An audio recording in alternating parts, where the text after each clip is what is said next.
Hello students, welcome to our channel Enrich Minds. I am Preksha Jain, back with class 6th Science. Today we are going to start chapter 8 that is body movements. So इस chapter में हमें किसके बारे में पढ़ना है? Body movements. So body movements क्या होते हैं basically?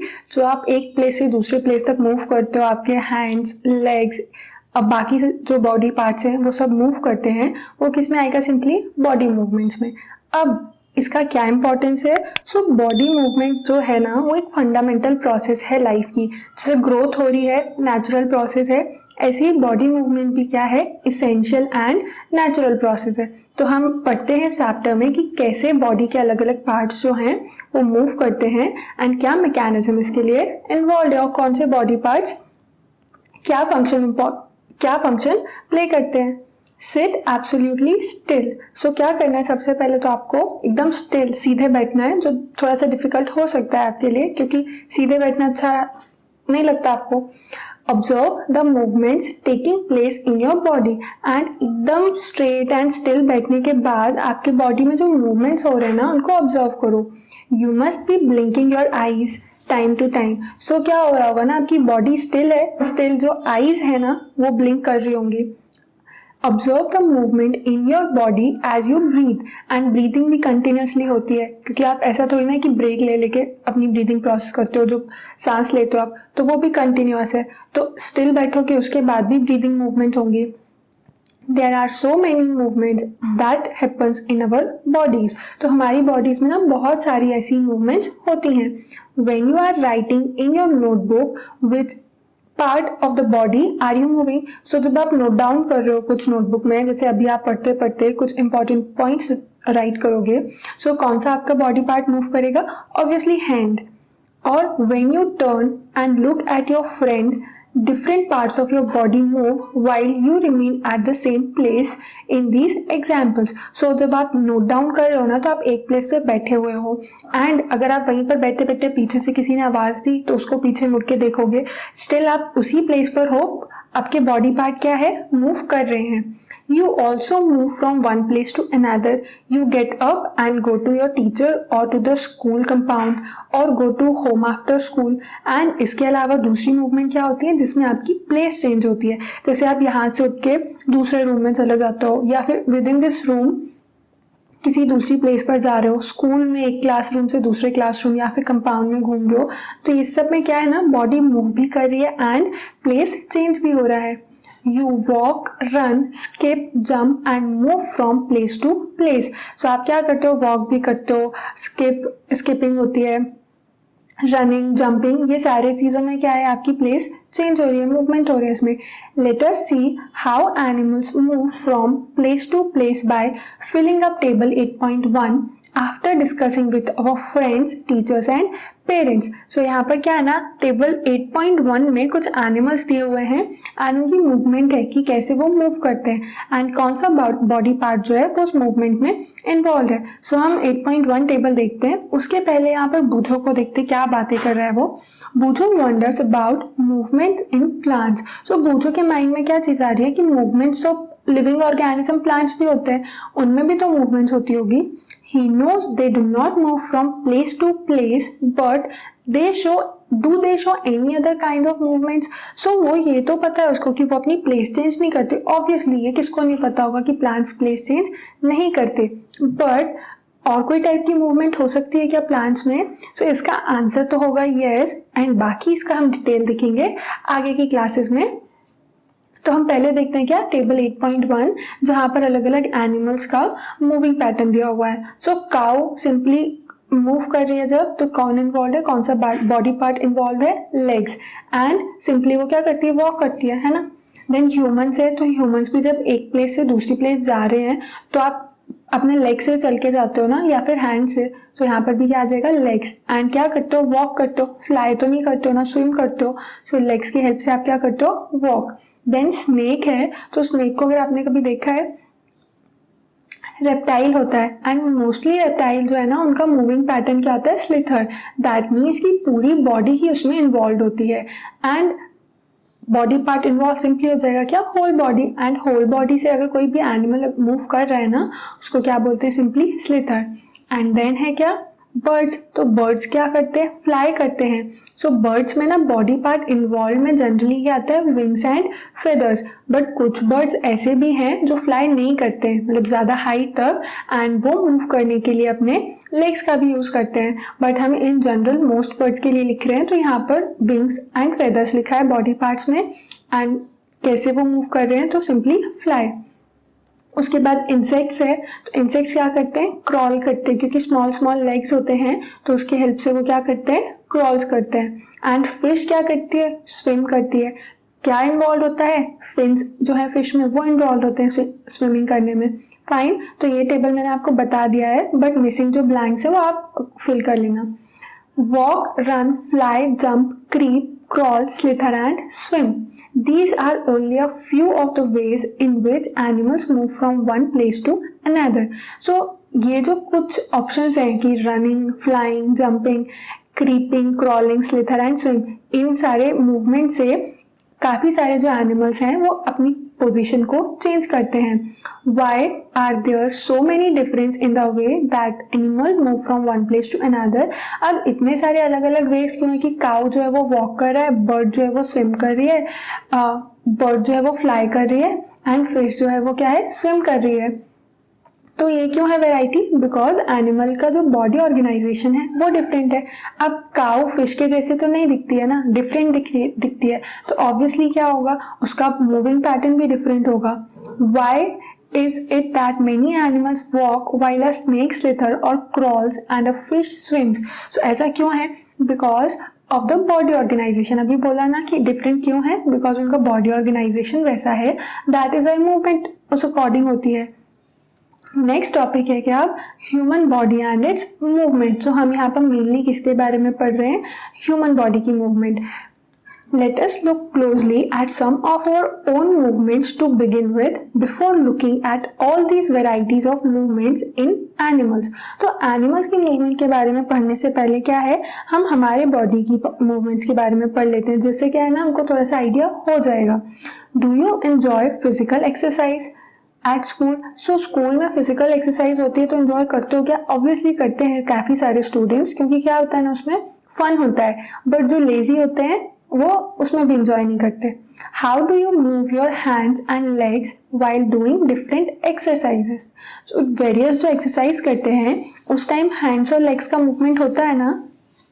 Let us try some of the many movements of our body, movements our body is capable of। तो हमारी बॉडी जिन मूवमेंट्स के लिए केपेबल है वो हम मूवमेंट करके देखते हैं। अभी उससे क्या मिलेगा ना, हमको आइडिया मिलेगा कि बॉडी के सारे ही पार्ट्स सिमिलर टाइप की मूवमेंट शो नहीं करते। मूवमेंट शो कर रहे हैं बट उसमें भी क्या है, वेराइटीज हैं। Ball an imaginary ball at an imaginary wicket। How did you move your arm? So cricket खेलते टाइम कैसे बॉलिंग करते हो, तो अभी क्या करना है ना, क्रिकेट नहीं खेलना है ना, बॉल उठाना है, अभी सिर्फ इमेजिनरी बॉल से बॉलिंग करना है। Did you rotate it at the shoulder in a circular movement? So bowling करते टाइम क्या है, हैंड को सर्कुलर मूवमेंट में मूव करते हैं। अभी आपको सर्कुलर मूवमेंट नहीं पता होगा, बट अगर आप इमेजिन करो या आपने क्रिकेट खेला और याद करो कि कैसे आप अपने हैंड को मूव करते हो बॉलिंग करते टाइम, या फिर आपने क्रिकेटर्स को देखा होगा कैसे वो बॉलिंग करते हैं, तो वैसा मूवमेंट हैंड का जो है वो क्या हो गया, circular movement. Did your shoulder also move? तो उस कंडीशन में क्या है, शोल्डर भी मूव करता है ना। Yes, shoulder in the sense कि जहाँ से आपका हैंड जो है वो शोल्डर से जॉइंटेड है वहाँ मूव करता है।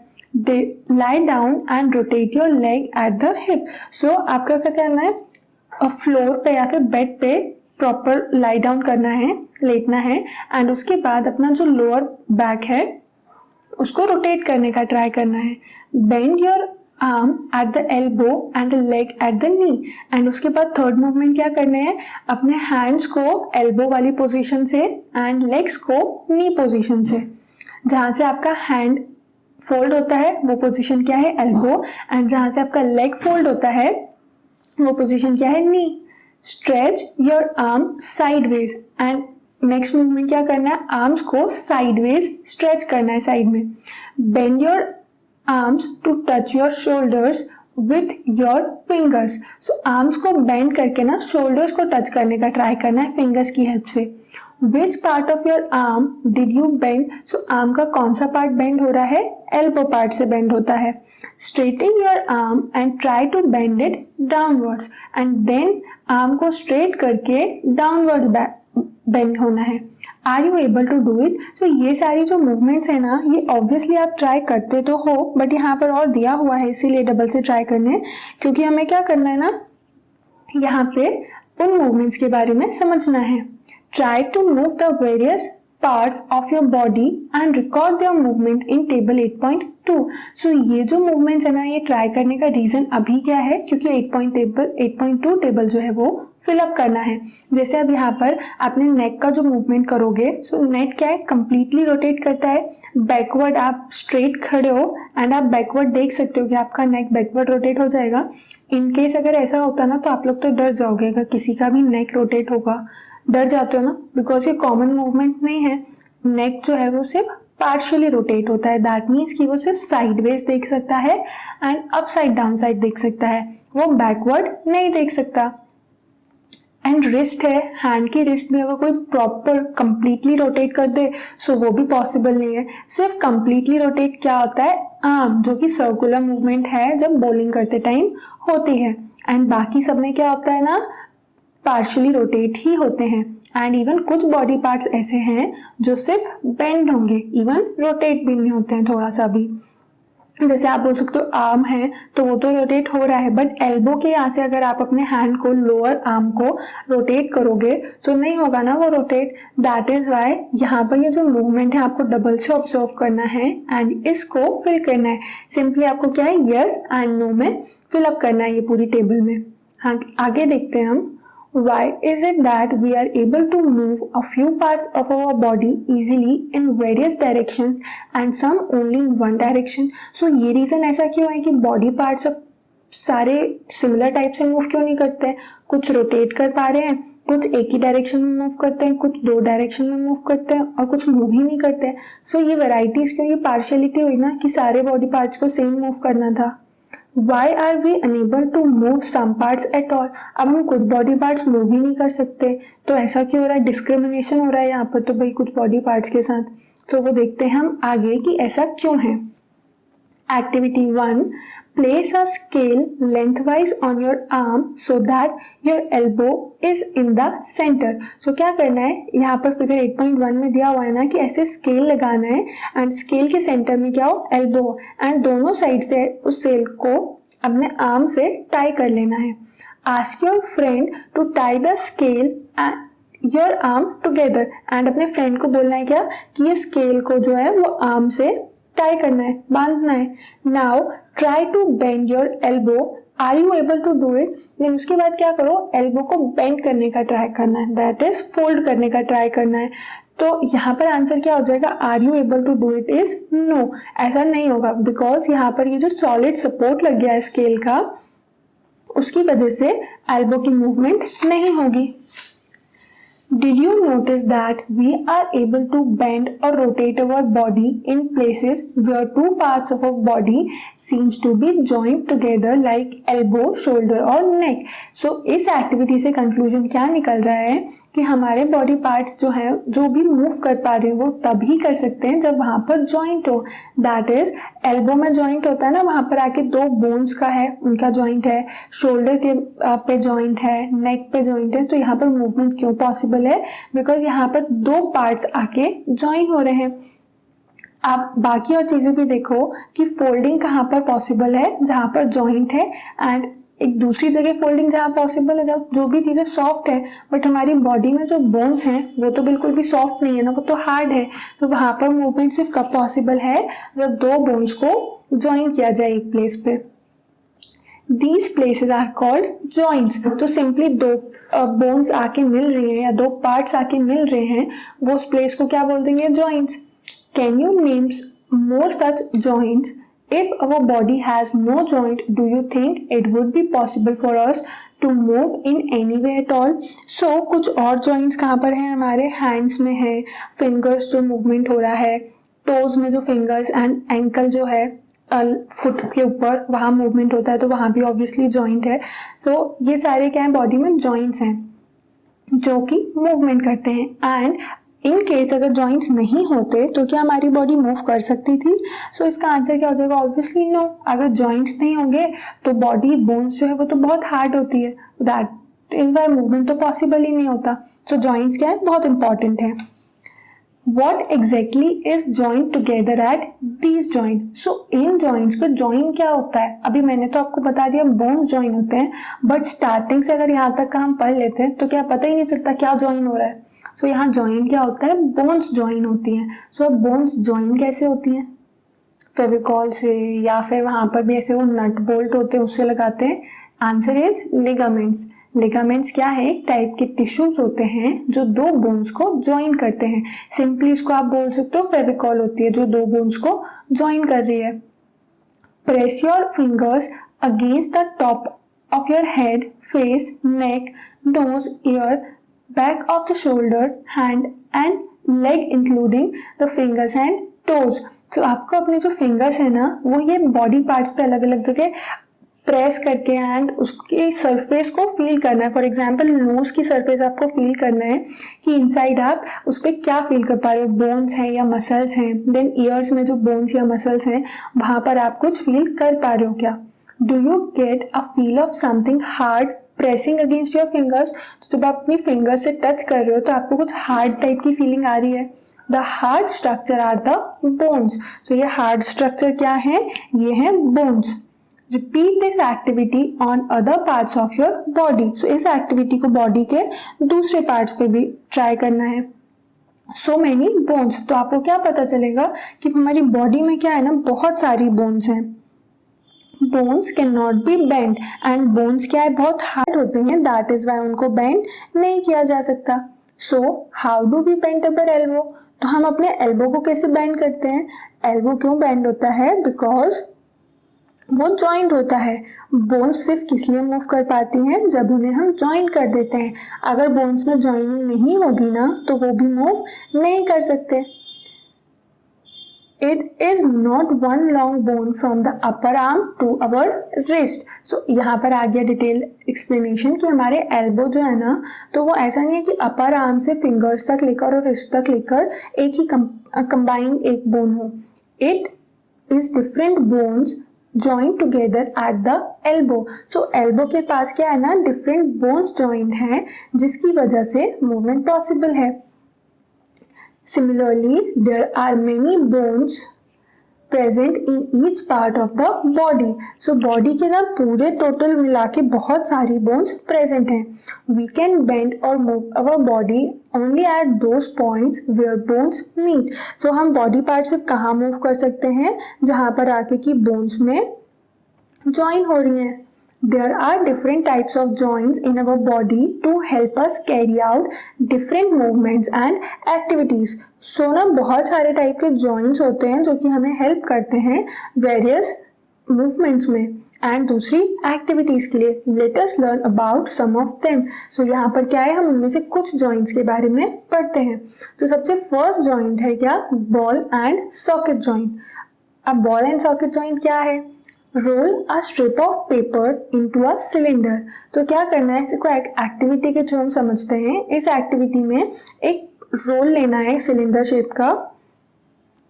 Make a small hole in an old rubber और प्लास्टिक बॉल। सो अगर आपको सिलेंडर शेप का एक रोल मिल जाए तो ठीक है, नहीं तो एक पेपर को रोल करके उसे सिलेंडर शेप का बनाना है एंड उस सिलेंडर शेप को एक रबर बॉल में प्लेस करना है, रबर या फिर plastic ball, and push the paper cylinder into it as shown in figure 8.2. and उसको कैसे अरेंज करना है, जैसे 8.2 फिगर में आप देख रहे हो ना कि ये पेपर सिलेंडर कैसे बॉल में फिक्स है, ऐसे फिक्स करना है। You can also stick the cylinder on the ball. तो उसको आप इंसर्ट कर सकते हो बॉल में या फिर गम की हेल्प से उस पर स्टिक कर सकते हो। Put the ball in a small bowl and उसके बाद क्या करना है, इस बॉल को एक स्मॉल बोल में रख देना। Ball and ball both are different, fine. Does the ball rotate freely inside the bowl? So जो बॉल है ये इस बोल के अंदर क्या है, फ्रीली रोटेट करेगा। Answer is yes. Does the paper cylinder also rotate? तो अगर ये बॉल रोटेट करेगी तो इसी प्लेस पर क्या होगा, सिलेंडर तो बॉल में फिक्स है ना, तो सिलेंडर इंडिविजुअली क्या रोटेट नहीं करेगा, बट बॉल के साथ मूवमेंट शो होगी उसमें। Now imagine that a paper cylinder in your arm and the ball is its end. So अब हमें क्या इमेजिन करना है कि पेपर सिलेंडर क्या है, हमारा आर्म है, एंड बॉल जो है ना वो उसके एंड पर है। The ball is like the part of the shoulder to which your arm is joined. And ball कौन सा पार्ट है, जो शोल्डर जॉइंट है वहां पर पार्ट है, कि ये जो आर्म है इस शोल्डर के पार्ट में एम्बेडेड है। The rounded end of one bone fits into the cavity of the other bone. Cavity is hollow space. That means कि क्या है, एक बोन का जो राउंडेड एंड है वो दूसरे बोन की कैविटी में इंसर्टेड है। Such a joints allows movements in all direction. तो इस टाइप का जो जॉइंट है ना वो सारे ही डायरेक्शन में मूवमेंट अलाउ करता है। Can you name another such joint you can think of? So, इसके अलावा भी आप कोई और जॉइंट का एग्जाम्पल दे सकते हो क्या? Recollecting the body movement we tried at beginning of this section. And ये किसकी हेल्प से देना है? आपने जो स्टार्टिंग में मूवमेंट्स ट्राई की ना कि कहाँ कहाँ पर ऐसे रोटेशन, कौन सा बॉडी पार्ट है जो रोटेट हो पा रहा है, तो उसकी हेल्प से आपको यहाँ पर एग्जाम्पल्स बताने हैं। तो एक एग्जाम्पल तो हो गया क्या, आर्म जो शोल्डर जॉइंट है, आर्म एंड शोल्डर का जो जॉइंट है वो हो गया ball and socket joint. And दूसरा कौन सा होता है, thigh bone and hip bone का। तो थाई बोन का जो कॉर्नर है वहां पर भी ऐसे बॉल टाइप स्ट्रक्चर होता है, एंड वो फिक्स कहाँ पर होता है, हिप बोन की कैविटी में, जिसकी वजह से वहां पर फ्री मूवमेंट होता है।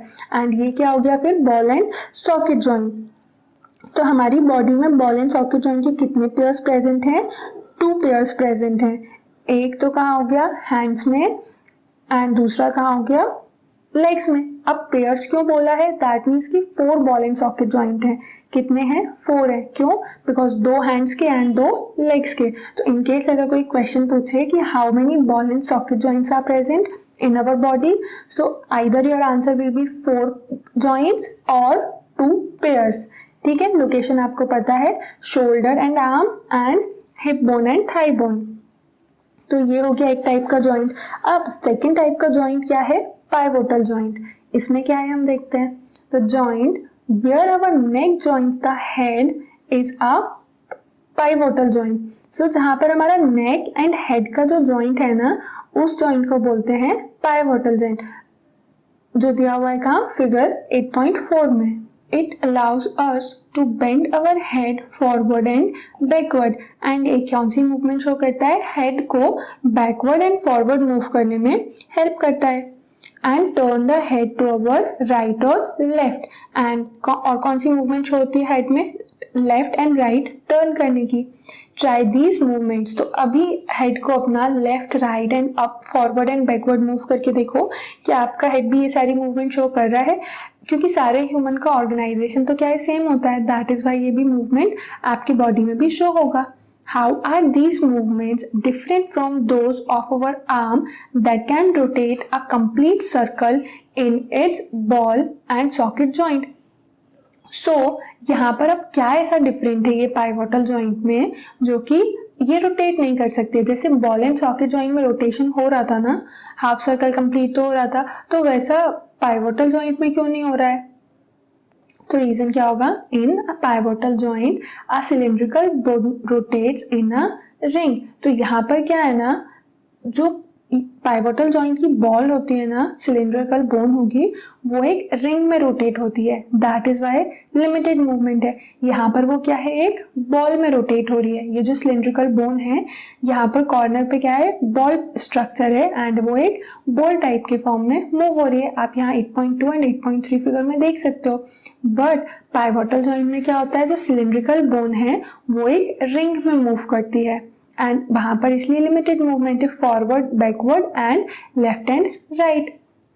नेक्स्ट टाइप का जॉइंट आता है क्या, हिंज जॉइंट। इसमें क्या है, open and close a door a few times, observe the hinges of the door carefully. So door को ओपन एंड क्लोज अगर आप करो, एंड डोर के जो कॉर्नर्स जहां पर वो वॉल से अटैच्ड होता है उस पर ऑब्जर्व करोगे ना आप, तो देखना कुछ मेटेलिक स्ट्रक्चर होता है जिससे कि वो डोर ज्वाइन है, उसे क्या बोलते हैं, hinges. They allow the door to move back and forth. So वो क्या है, डोर को अलाउ करते हैं ना बैक एंड फ्रॉथ मूव करने के लिए, सेम पोजीशन में मूव करने के लिए। एक्टिविटी 3 में हम देखते हैं हिंज जॉइंट हमारी बॉडी में कहाँ प्रेजेंट होता है। Let us look at the kind of movement allowed by a hinge. So hinge से कैसी movement होती है वो हम देखते हैं। Make a cylinder with cardboard और thick chart paper. So क्या करना है, चार्ट पेपर की हेल्प से एक थिक एक सिलेंडर का फॉर्मेशन करना है, as shown in figure 8.5। So figure 8.5 में दिया हुआ है ना कि यहाँ पर कार्डबोर्ड या चार्ट पेपर का एक सिलेंडर चाहिए। Attach a small pencil to the cylinder by piercing the cylinder at the centre as shown. तो यहाँ पर सेंटर में उसको सिलेंडर को पियर्स करके, दैट मीन्स कि उसमें एक होल करके पेंसिल उसमें फिक्स करना है। Make a hollow half cylinder from cardboard such that the rolled up cylinder can fit inside it easily.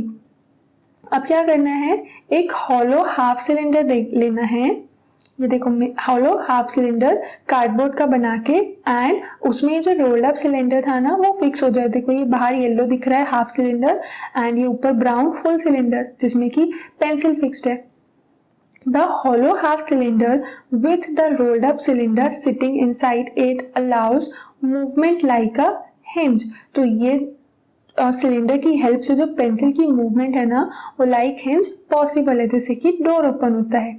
Try to move the roll up cylinder. How does it move? सो जो rolled up cylinder है वो कैसे move करेगा इस pencil की help से। How is this movement different from what we saw with our constructed ball and socket joint? We saw this kind of movement at the elbow in activity 1. So ये ball and socket joint की movement and ये movement में क्या difference है, यहाँ पर देखो same type का movement repeat हो रहा है, सेम टाइप का यहाँ भी रिपीट होता है, बट ये क्या है, सर्कुलर मूवमेंट है। ये देखो ये डैश लाइन से शो हो रहा है ना सर्कुलर मूवमेंट, एंड ये क्या है, सिर्फ बैक एंड फ्रोथ मूवमेंट है। आप सिंपली अपना एल्बो और शोल्डर दोनों मूवमेंट अगर ट्राई करोगे ना तो आपको क्लियरली समझ आएगा कि दोनों में डिफरेंस तो है। एंड ये कैसा मूवमेंट है, जो हमने एक्टिविटी 1 में एल्बो का मूवमेंट देखा। What we have constructed in figure 8.4 is different from a hinge, of course. तो हम 8.4 में जो बनाया ना वो क्या है, ऑब्वियसली हिंज से तो डिफरेंट है, but it illustrates the direction in which a hinge allow movement. But ये क्या शो करता है कि हिंज जो है वो कौन से डायरेक्शन में मूवमेंट शो करता है। The elbow has a hinge joint that allows only a back and forth movement. So elbow क्या है ना, उसमें सिर्फ बैक एंड फोर्थ मूवमेंट होती है। दैट मीन्स कि आप एल्बो को क्या करोगे, फोल्ड करोगे एंड वापस से आर्म को ओपन कर दोगे, तो सिमिलर टाइप की मूवमेंट है। एल्बो दूसरे डायरेक्शन में तो मूव नहीं करता है ना, एक ही डायरेक्शन में मूव करता है। एंड इसी टाइप का सिमिलर जॉइंट कौन सा बोल सकते हैं हम, नी जॉइंट जो होता है, जहाँ से अपर लेग एंड लोअर लेग में फोल्डिंग होती है। सो वो जॉइंट भी क्या है, हिंज जॉइंट होता है। नेक्स्ट आते हैं फिक्स्ड जॉइंट्स। अब बॉडी में और भी बोन्स हैं जो बॉडी पार्ट्स मूव नहीं करते। ऐसा नहीं है कि सिर्फ यह जहाँ पर बॉडी पार्ट्स मूव कर रहे हैं उतने ही जगह ब्रेक्स हैं बोन में, बाकी सारी जगह कंटिन्यूस बोन है, ऐसा बिल्कुल भी नहीं है। बाकी जो दूसरे बोन्स हैं वो क्या है, फिक्स्ड जॉइंट है।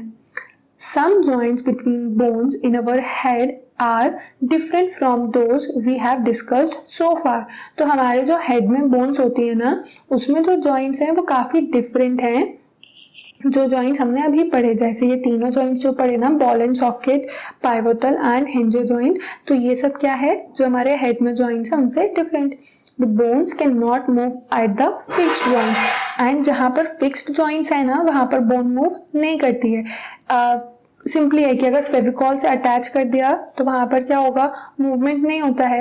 बट इन केस अगर हम उसको टाई कर रहे हैं with the help of ribbon, या फिर वहाँ पर क्या कर रहे हैं, होल्स करके रिंग लगा रहे हैं, उस कंडीशन में मूवमेंट होता है ना कोई भी दो ऑब्जेक्ट में।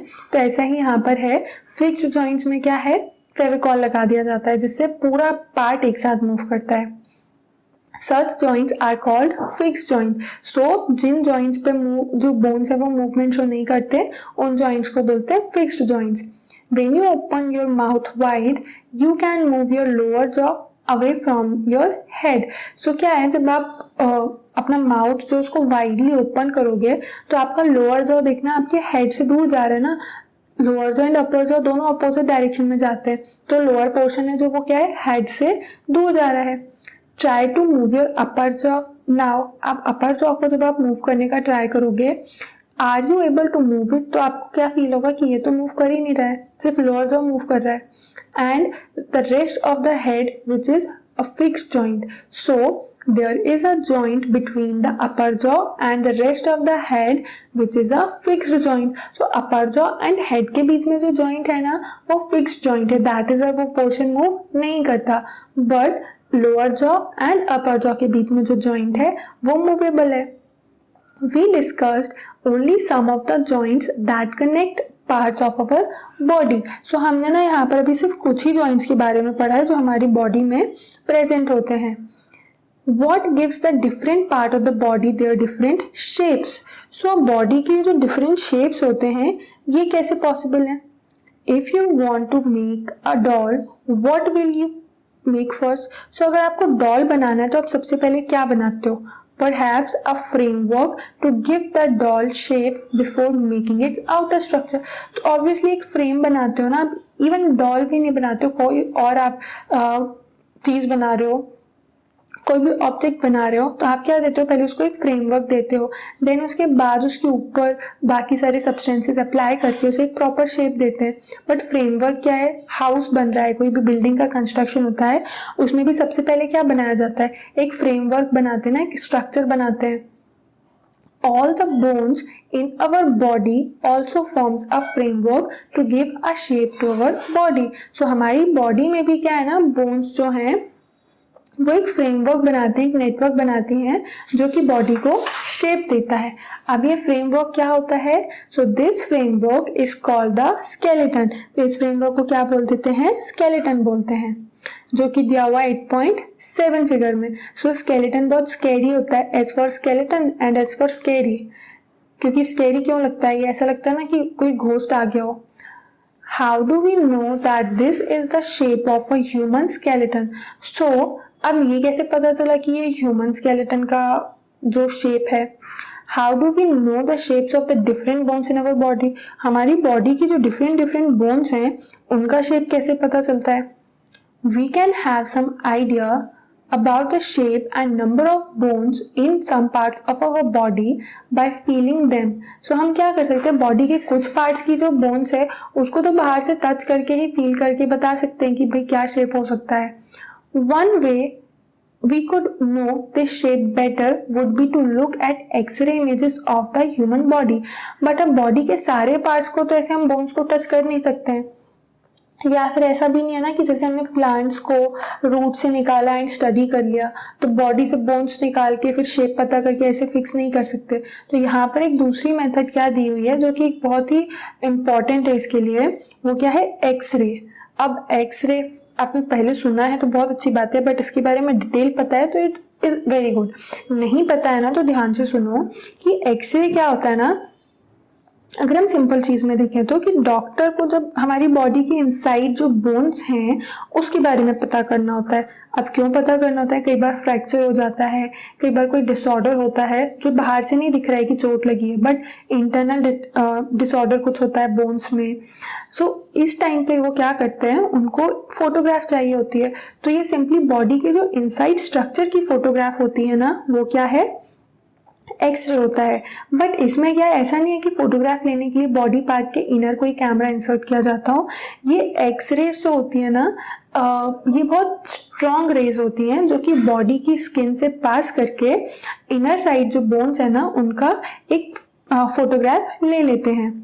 सो ये जो फोटोग्राफ है ना, आप देखा हो अगर कभी आपने एक्सरे, तो बहुत ही मतलब अच्छा दिखता है। जैसे आप यहाँ पर देखो 8.8 फिगर में पूरा ब्लैक बैकग्राउंड होता है एंड उसमें ग्रेश कलर से जो बोन्स हैं वो शो होती हैं। अब वो ग्रेश कलर आप एक्सरे अगर रियल में देखा हो तो देखना काफ़ी अच्छा दिखता है। फाइन, तो एक्सरे के बारे में तो पता चल गया कि क्या होता है और उसकी हेल्प से हमें बोन्स के स्ट्रक्चर के बारे में पता चल जाता है। Did you or anyone in your family ever have an X-ray of any part of your body taken? So आपकी फैमिली में आपको कभी ऐसा कुछ हुआ है कि एक्सरे लेने की ज़रूरत पड़ी हो? Sometimes when we are hurt or have an accident, doctor use these X-ray images to find out any possible injuries that might have happened to the bones. सो क्या होता है ना कि कभी भी कोई एक्सीडेंट हो जाता है या इंजरी के केस में डॉक्टर एक्सरेज लेते हैं एंड उसकी हेल्प से वो क्या फाइंड आउट करते हैं कि इंटरनल कोई इंजरी तो नहीं हुई है. The X-ray show the shape of the bones in our body and X-ray क्या करते हैं, जो बॉडी में बोन्स प्रेजेंट होती है ना उसका शेप पता करते हैं. Feel the bones in your four arm. अब क्या करना है, अपने फोर आर्म में बोन्स को फील करो. Upper arm, lower leg and upper leg. Try to find the number of bones in each part. So क्या करना है, बॉडी के हर एक पार्ट में बोन्स का नंबर फाइंड आउट करने का ट्राई करो. तो काउंट तो नहीं कर सकते आप बाहर से, बट मैं बता देती हूँ. Four arm and upper arm, तो कंबाइन आर्म में मिला के दोनों आर्म में कितनी बोन्स होती हैं, 64. अब 64 दोनों आर्म में है तो वन आर्म में कितनी हो गई, 32 बोन्स होती हैं. देन लेग्स में कितनी बोन होती हैं, तो लेग्स में होती है 60 बोन्स. दैट मीन्स कि 30 बोन्स ईच लेग. फाइन. सो ये आपको पता होना चाहिए कि हैंड्स में बोन होती है कितनी, 64 एंड लेग में कितनी होती है, 60. Similarly, feel the bones of your ankle and knee joints and compare these with the X-ray images. So ये क्या है, ankle और knee joints की images हैं. इसको देख के आपको joints की help से आप या फिर movement की help से find out कर सकते हो कि यहाँ पर देखो free movement possible है, यहाँ पे नहीं possible है. एंड यहाँ पर क्या है, ये थोड़ा सा बेंड स्ट्रक्चर है. तो बेंड स्ट्रक्चर जनरली कहाँ पर होता है, हमारे एंकल पे होता है ना. ये हील जहाँ पर है तो वहाँ पर थोड़ा सा बेंड होता है. तो ये हो गया क्या, एंकल, एंड ये हो गया क्या, knee joint. Bend your fingers. Are you able to bend them at every joint. अगर आप अपनी फिंगर्स को मूव करो तो क्या है, जैसे अभी मैं यहाँ पर पेन को पकड़ी हुई हूँ तो मेरी फिंगर्स जॉइंटेड टर्न हो रही है, टर्न हो पा रही है ना, बेंड हो पा रही है. तो how many bones does your middle finger have. So आपकी जो मिडिल फिंगर में ही अगर काउंट करो तो कितनी बोन्स है, क्योंकि फोल्डिंग सिर्फ कहाँ पॉसिबल है, जहाँ बोन्स आके ज्वाइन हो रही है. दैट मीन्स कि यहाँ पर ये अलग अलग बोन्स ज्वाइन हो रही है. सो ये हैंड का स्ट्रक्चर दिया हुआ है बोन्स का कि ये जॉइंट्स कहाँ कहाँ पर प्रेजेंट है. Feel the back of your palm. It seems to have many bones, isn't it? So, अगर आप अपने आर्म का बैक पोर्शन देखोगे ना, ये हैंड का, तो यहाँ पर आप फील कर पाओगे कि काफी सारी बोन्स होती हैं. Is your wrist flexible? So आपकी जो wrist है वो flexible है क्या? So flexible है, that means कि पूरा 360 डिग्री रोटेशन नहीं होता है उसमें. फ्लेक्सिबल है का मीन्स क्या होता है, आगे एंड पीछे मूवमेंट हो रहा है. It is made up of several small bones called carpals. तो जो हैंड की बोन्स होती है ना, वो काफ़ी सारी स्मॉल बोन्स से मिलके कंप्लीट बन रहा है हैंड. उनको क्या बोलते हैं, carpals. What will happen if it has only one bone. So अगर क्या होगा कि हैंड में सिर्फ एक बोन हो, तो हैंड में एक बोन होगी ना तो हैंड सिर्फ ऐसा रहेगा. ये जो मूवमेंट हो रही है ना, ये पॉसिबल नहीं होगी, क्योंकि बोन्स जहाँ पर जॉइंट होते हैं वहीं पर मूवमेंट होता है. जॉइंट का इंपॉर्टेंस अब आपको समझ आ ही गया होगा कि जो बॉडी पार्ट्स में मूवमेंट है वो सिर्फ किसकी वजह से हो पा रही है, जॉइंट. बॉडी में जो भी मूवमेंट है वो सिर्फ किसकी वजह से हो रही है, जॉइंट्स की वजह से हो रही है. सो यहाँ पर अगर आप काउंट करो तो आप इजीली कर भी सकते हो ना कि फिंगर्स में कितनी बोन्स होती हैं. तो 1 2 3 4. So 4 bone each finger and in thumb there are only 3 bones. ठीक है. देन एक्टिविटी 4 है, take a deep breath and hold it for a little while. So अभी यहाँ पर ब्रीथ एक और रीजन है लेने का ना कि पढ़ते पढ़ते थक गए होगे, तो एक डीप ब्रेथ लो. एंड उससे हमारा एक एक्टिविटी भी है. कैसे है, feel your chest bone and the back bone by gently pressing the middle of the chest and back of the back at the same time. अब ब्रीदिंग करते time क्या करना है, डीप ब्रेथ लेके उसको होल्ड करना है एंड आप ऑब्जर्व करोगे कि आपकी जो चेस्ट बोन्स हैं एंड बैक है ना, वहां पर आप इजीली बोन्स को फील कर पा रहे हो। काउंट एज मेनी रिब्स, तो वो जो बोन्स आप फील कर पाओगे ना वो क्या होंगी, ribs, that is bones of the chest. So जो चेस्ट बोन्स होती है ना उनको क्या बोलते हैं, रिब्स बोलते हैं। Observe figure 8.10 carefully and compare with what you feel of the chest bones. So 8.10 figure में देखो ये जो स्ट्रक्चर है इस टाइप का ही, क्या आप अपने जब बैक एंड चेस्ट को टच कर रहे हो तो फील कर पा रहे हो। We see that the ribs are curiously bent, तो रिब्स क्या है ना, ये देखो यहाँ से क्या curiously bent है, मतलब ऐसे कोई और बोन्स नहीं होगी जो प्रॉपरली कर्व शेप में हो। दे join the chest bone and the back bone together, तो ये क्या कर रहे हैं, ये चेस्ट बोन को और ये बैक बोन को ज्वाइन करते हैं। एंड क्या फॉर्मेशन होता है, they join the chest bone and back bone together to form a box. अब वो कर्व शेप में है एंड आगे और पीछे से दोनों बोन्स को ज्वाइन कर देते हैं, तो ये क्या बन जाता है, बॉक्स टाइप का स्ट्रक्चर बन जाता है। एंड उस बॉक्स शेप स्ट्रक्चर को क्या बोलते हैं, rib cage. There are 12 ribs on each side of the chest. So ये साइड हो गया चेस्ट का एक, इसमें कितने हैं, 12 रिब्स हैं एंड दूसरे साइड भी कितने हैं, 12। तो यहाँ पर टोटल कितनी बोन्स हो गई, 24 बोन्स या फिर 12 pair of ribs.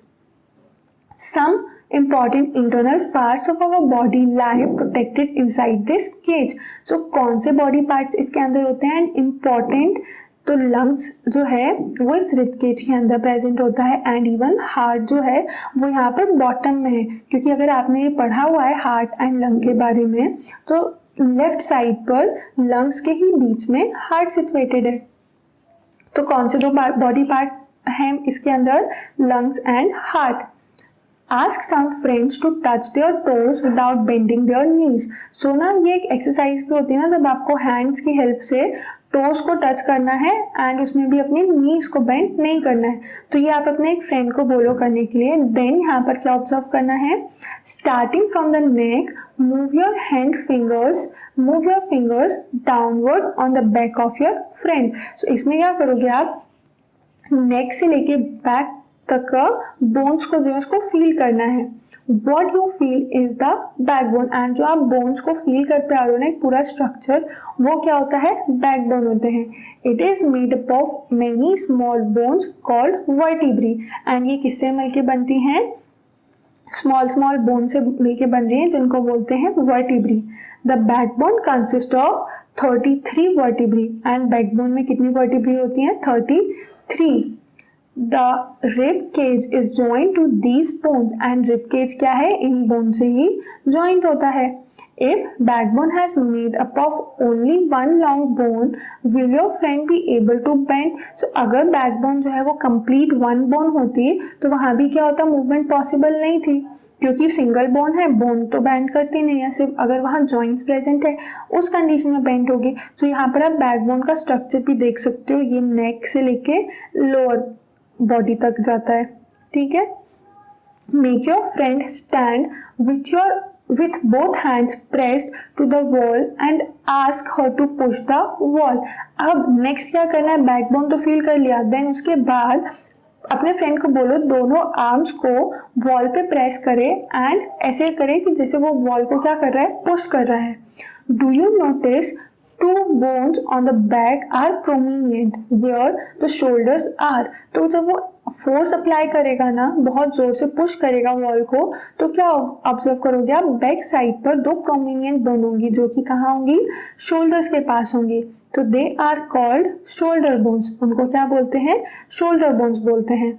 Observe figure 8.13 carefully. अब नेक्स्ट क्या है, figure 1.3, this structure is made of pelvic bones. तो ये वाला जो स्ट्रक्चर है वो किससे मिलकर बना है, पेल्विक बोन्स का है।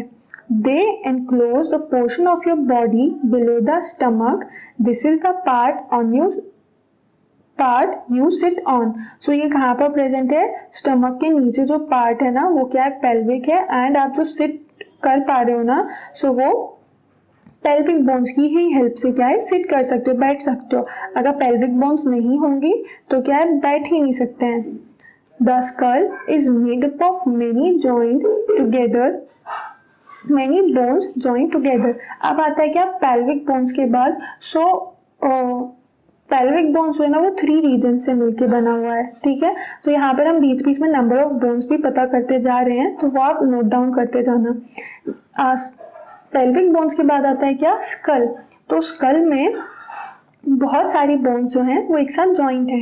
It encloses and protect a very important part of the body, the brain. And ये क्या एनक्लोज करता है, स्कल जो है वो बॉडी का बहुत इंपॉर्टेंट एंड सॉफ्ट पार्ट है, उसको प्रोटेक्ट भी करता है एंड उसको वहाँ पर सिचुएटेड है। ब्रेन जो है वो स्कल के अंदर सिचुएटेड है।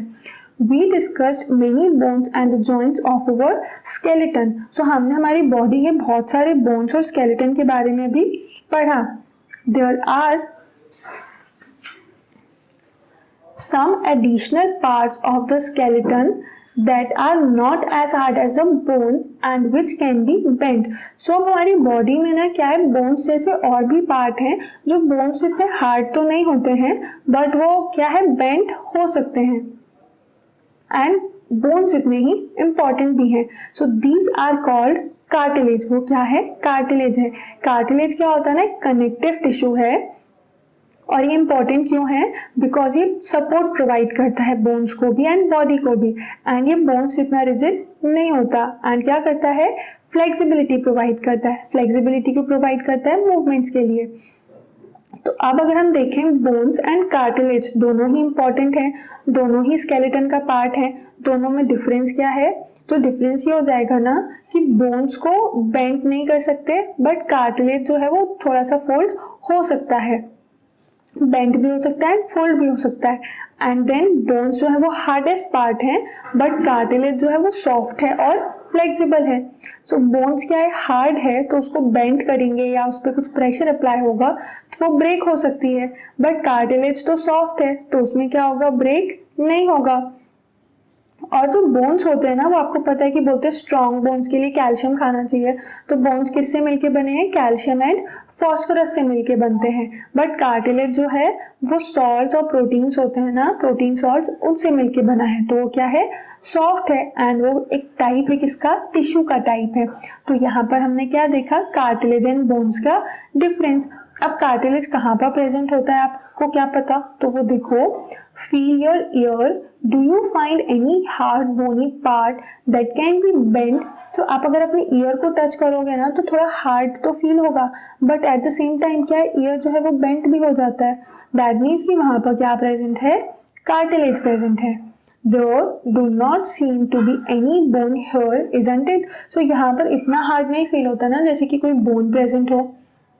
Do you notice anything different between the earlobe and the portion above it? So आपके जो earlobe है उसमें and जो upper portion है दोनों में कुछ difference है क्या? As you press them between your fingers, जब उसको आप fingers में press करोगे ना तो upper portion जो है and lower portion जो है यहाँ पर देखो upper portion and lower portion में कुछ difference आपको feel होगा। You do feel something in your upper part of the ear that is not as soft as the earlobe. So आप जो upper part में feel करोगे वो still hard है but lower part क्या है बहुत soft है ear का जो lobe है। That is not as soft as the earlobe but not as hard as a bone, isn't it? This is cartilage. Cartilage is also found in the joints of the body. So ये क्या है earlobe में cartilage है वो इतना bone जितना hard नहीं है but still क्या है बहुत ज़्यादा सॉफ्ट भी नहीं है। मतलब ऐसा भी नहीं है कि वहाँ पर हमें फीलिंग आती है जैसे मसल्स तो मसल्स वाली फीलिंग नहीं आती जैसे आपने बाकी बॉडी पार्ट्स को टच करोगे in case you are fat otherwise thin हो तो आपको डायरेक्टली क्या ही फील होने लगता है बोन्स टच। आप बॉडी को टच करोगे तो आपको बोन्स ही फील होंगे अगर आप थिन और लीन हो तो। दैट इज वाई बोलते हैं ना कि प्रॉपरली डाइट लेना चाहिए क्योंकि मसल्स भी इम्पॉर्टेंट है। तो हाँ ईयर में देख रहे थे ना कि ईयर में क्या है कार्टिलेज प्रेजेंट होता है We have seen that our skeleton is made up of many bones, joints and cartilage. So हमने क्या देखा कि हमारी जो skeleton है वो बहुत सारी bones, joints and cartilage से मिलकर बना है. बहुत सारी मतलब कितनी bones हैं? तो यहाँ पे आपको बता दिया जाए कि total 206 bones जो हैं वो ह्यूमन बॉडी में प्रेजेंट होती हैं. एंड ह्यूमन बॉडी अगर हम बोले ना तो एडल्ट ह्यूमन बॉडी, जो न्यूबॉर्न बेबी होता है ना उसमें 300 बोन्स होती हैं. Fine. You could feel, bend and move many of them. So bones जो प्रेजेंट है उनमें से कुछ को आप बेंड कर भी सकते हो. Draw a neat figure of the skeleton in your notebook. तो क्या करना है, स्केलेटन का एक नीट एंड क्लीन डायग्राम बनाना है अपनी नोटबुक में, जो यहाँ पर दिया भी हुआ है ना बुक में, उसकी हेल्प से बनाना है. We have learned about the bones in our body and about joints that help us move in different ways. तो हमने अभी क्या क्या पढ़ लिया, बोन्स के बारे में हमारी बॉडी में जो प्रेजेंट होती हैं एंड जॉइंट्स के बारे में जो अलग अलग वे में मूव करते हैं. What makes the bone move the way they do. तो बोन जो मूव करती हैं वो क्यों कर पाती हैं, लेट अस फाइंड आउट. तो अब हम नेक्स्ट सेक्शन में पता करते हैं कि ये जो बोन्स मूव कर पा रही हैं उसका रीज़न क्या है. जॉइंट्स के अलावा भी बोन्स में जो मूवमेंट है ना उसका एक स्पेसिफिक रीज़न है. तो नेक्स्ट सेक्शन में वो है, हम पढ़ रहे हैं. Make a fist with one hand, bend your arm at the elbow and touch your shoulder with the thumb. So आप क्या देख रहे हैं ना हमको कि जो बोन्स की मूवमेंट है तो कैसे हो रही है, उसके लिए क्या करो, आप अपने हैंड्स के थे फिस्ट बना लो, मतलब मुट्ठी बांध दो, जैसे 8.17 ए फिगर में दिया हुआ है ना फिस्ट. सो वो बनाना है. देन आर्म को बेंड करना है, कहाँ से, एल्बो से. उसके बाद अपने दूसरे हैंड से शोल्डर के, दूसरे हैंड के थंब से क्या करो, शोल्डर को टच करके देखो. Do you see any change in your upper arm. So आप अपर आर्म में कोई चेंज फील कर पा रहे हो, देख तो सकते हो, अदरवाइज आपको नहीं समझ आ रहा है ना, तो आप क्या करो, दूसरे हैंड से टच करके फील कर सकते हो. Touch it with the other hand. So other hand से टच करना है simply. Do you observe a swollen region in the upper arm. तो अपर आर्म में क्या है, अब थोड़ा सा सोलन रीजन मिलेगा आपको. This is a muscle. तो ये क्या है, वो सोलन रीजन जो है वो मसल है. The muscle bulge due to contraction. And वो जो मसल्स में बल्ज आउट हो रहा है ना, वो बाहर निकल रही है, वो किस वजह से हो रहा है, कॉन्ट्रैक्शन. सो कॉन्ट्रैक्शन कब होता है, जब कोई भी चीज़ लेंथ में छोटी होती है. तो क्या होगा ना कि हैंड जब बेंड कर रहे हैं तो स्पेस उसको कम मिल रही है. यहाँ देखो स्पेस ज़्यादा है, स्पेस कम मिलेगी तो वो स्ट्रेच हो जाएगी, दैट इज़ वाई वो स्वेल अप हो जाएगी. तो इसी प्रोसेस को बोलते हैं क्या, contraction. Now bring your arm back to its normal position. Again जो है आर्म को नॉर्मल पोजिशन पर ले आओ. What happen to the muscles. तो मसल को क्या होगा, इज इट स्टिल कॉन्ट्रैक्टेड. तो वो क्या फिर भी कॉन्ट्रैक्टेड रहेगी. सो आंसर रहेगा क्या, no. You can observe similar contraction of muscle in your leg when you walk or run. तो इसी टाइप का contraction जो है वो आप अपने legs में भी observe कर सकते हो जब चलते हो या भागते हो. When contracted, the muscles become shorter, stiffer and thicker. So जब भागते हैं ना हम तो उस टाइम पे क्या हो रही है, मसल्स कॉन्ट्रैक्ट हो रही है. एंड जब कॉन्ट्रैक्शन होता है मसल्स में तो क्या होता है, मसल्स साइज में थोड़ी सी शॉर्टर हो जाती हैं, स्टिफ हो जाती हैं एंड थिक हो जाती हैं. It pulls the bone. क्यों होता है, इसकी वजह से क्या होता है ना, वो बोन्स को भी पुल करती है. अब ये देखो ना, यहाँ पर मसल्स शॉर्टर हो रही है एंड मसल्स और बोन्स जॉइंट हैं, तो वो क्या करते हैं, बोन्स को भी पुल करते हैं. तो अभी हमने ये तो देख लिया था कि बोन्स आपस में जो जॉइन है वो किसकी हेल्प से होती हैं, लिगामेंट्स की हेल्प से होती हैं. एंड जो मसल्स हैं वो जहाँ पर बोन से जॉइन होती है ना, वो एक टाइप का टिश्यू होता है क्या, टेंडन्स. TENDONS. टेंडन से मसल जो है वो बोन से जॉइन होती है एंड बोन्स आपस में किसकी हेल्प से जॉइन होती हैं, लिगामेंट्स की हेल्प से. Muscles work in pairs. तो मसल्स जो है वो क्या है, पेयर में वर्क करती है, वो अकेले नहीं काम करती, उनको अकेले काम करना बोर मारता है. ठीक है. When one of them contracts, the bone is pulled in that direction. So जब एक चीज़ क्या है ना, कॉन्ट्रैक्शन होगा तो बोन क्या होती है, उसी डायरेक्शन में, मसल जहाँ पर मूव कर रही है ना उसी डायरेक्शन में मूव पुल होती है। The other muscle of the pair relaxes, and जो दूसरी मसल है ना वो रिलैक्स होती है। जैसे ये दो पेयर है, सो एक मसल क्या होगी, कॉन्ट्रैक्ट हो रही है, तो दूसरी मसल जो है वो रिलैक्स होगी। To move the bone in the opposite direction, the relaxed muscle contracts to pull the bone towards its original position, while the first relaxes. तो क्या होगा, ये जब मसल कॉन्ट्रैक्ट हो रही है तो ये क्या करेगी, बोन को मूव करेगी। देन बोन को अपनी पुरानी पोजीशन पर ले जाने के लिए जो रिलैक्स्ड मसल थी ना वो क्या हो जाएगी, कॉन्ट्रैक्टेड हो जाएगी। सो जब रिलैक्स्ड मसल कॉन्ट्रैक्ट होगी तो यहाँ पर जो पहले वाली कॉन्ट्रैक्टेड मसल थी ना वो क्या हो गई, रिलैक्स हो गई।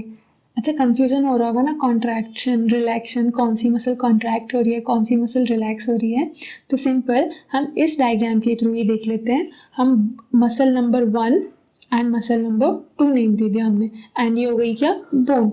अब जब आपने देखो यहाँ पर फोल्ड किया हैंड, तो ये जो अपर मसल है ये स्वेलअप हो रही है ना, दैट मीन्स कि इसमें क्या हुआ, कॉन्ट्रैक्शन हुआ। तो इसमें जब कॉन्ट्रैक्शन है तो इसकी लेंथ क्या हो गई, कम।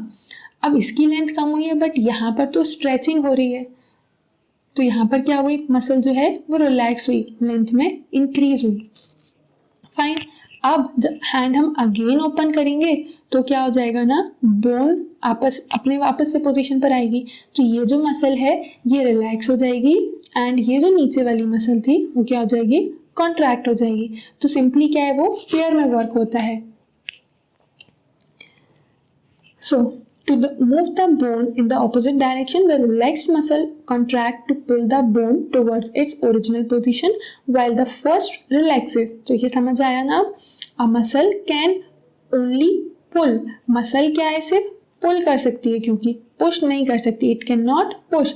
दैट इज वाई जो है वो पेयर में काम करती है, क्योंकि वो पुल ही कर सकती है। तो एक बार जो है एक मसल बोन को पुल करेगी एंड दूसरी बार दूसरी मसल पुल करेगी, दैट इज वाई वो पेयर में काम करते हैं। Thus, two muscles have to work together to move a bone. इसलिए क्या करना पड़ता है, दो मसल्स को वर्क करना पड़ता है एक बोन को मूव करने में। Are muscles and bones always required for movement? तो क्या muscles and bones ही हमेशा required होती है मूवमेंट के लिए? So answer would be no. How do other animals move? Answer no इसीलिए होगा because कुछ animals में ऐसा नहीं भी होता है। Do all animals have bones? क्योंकि सारे एनिमल्स में बोन्स होती ही नहीं है। अब कौन से एग्जाम्पल है, What about an earthworm or a snail? तो यहाँ पर हम किसकी मूवमेंट के बारे में पढ़ेंगे, earthworm and snail की movement. Let us study the manner of movement, that is the gait of animals. तो ये क्या है, एनिमल्स की मूवमेंट है। जो अर्थवर्म एंड स्नेल की मूवमेंट है ना उसको क्या बोलते हैं, gait of animals. So earthworm का देखते हैं हम सबसे पहले एक्टिविटी 5 में। Observe an earthworm moving on soil in a garden. So earthworm को मूव करते हुए तो देखा ही होगा, बहुत कॉमन है, रेनी सीजन में जनरली दिखता है। Gently lift it and place it on a piece of blotting और फिल्टर पेपर। अब क्या करो, उसको सॉइल से उठा के उसको फिल्टर पेपर पे रख दो एंड ऑब्जर्व इट्स मूवमेंट, और उससे क्या करना है, उसकी मूवमेंट ऑब्जर्व करना है। Then place it on a smooth glass plate or any slippery surface. Then उसके बाद क्या करो, उस पर एक स्मूथ सरफेस पे रख दो। Then observe its movement. Now उसके बाद मूवमेंट ऑब्जर्व करना है। So is it different from that on the paper? तो क्या करोगे ना आप, जब ऐसा एक्सपेरिमेंट करोगे तो आप क्लियरली ऑब्जर्व होगा कि जो पेपर पे मूवमेंट थी ना उससे डिफरेंट मूवमेंट शो होगी आपको ग्लास एंड स्मूथ सरफेस पे। In which of the above two surfaces do you find that the earthworm is able to move easily? तो इन दोनों मूवमेंट में से कहाँ पर अर्थवर्म इजीली मूव कर रहा है, तो वो होगा क्या, ग्लास की सरफेस जो है, जो स्मूथ सरफेस है ना उस पर जो अर्थवर्म है वो इजीली मूव कर सकता है।